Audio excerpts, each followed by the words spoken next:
Thank you, Chairman Moffett, members of the committee. For the record, my name is Scott Wallace, representing myself from the town of Danville. I'll read a little bit faster considering the time constraints. HCR 3 deserves your support. An Article 5 convention is the people's way to amend the U.S. Constitution when a runaway Congress will not do its constitutional duty. Historically, Congress has refused to heal itself unless and until the people have made their discontent plain by aggregating sufficient support for amending the U.S. Constitution. This is most effectively done by the aggregation of Article 5 petitions from the several states. I suggest that the people of New Hampshire and the United States spoke loud and clear of their desires to rein in a runaway federal leviathan by their choices at the ballot boxes last November. The federal government uses unfunded mandates to effectively control state legislatures, local governments, and we the people. They insert themselves into America's most personal decisions, and they have destroyed our nation's fiscal security. New Hampshire has a balanced budget amendment petition waiting to be acted upon.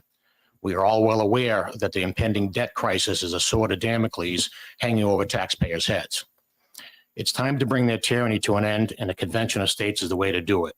We have long talked about the split between the establishment politics and agitators.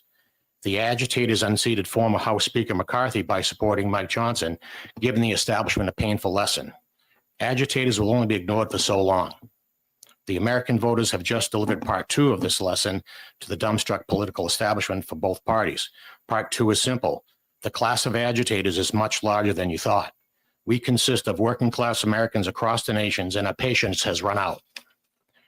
Both parties are scrambling to figure out what the wave of populism means for the future and what adjustments must be made in light of the new political realities.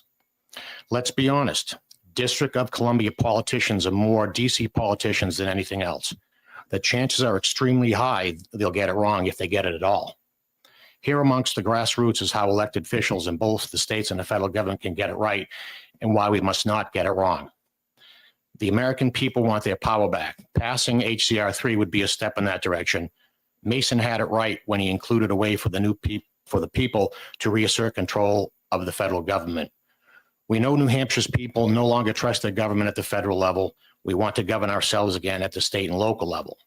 We are tired of watching a money-gobbling District of Columbia machine crank out policies that don't work, don't help, and don't line up with what the Constitution says the federal government should and should not be doing.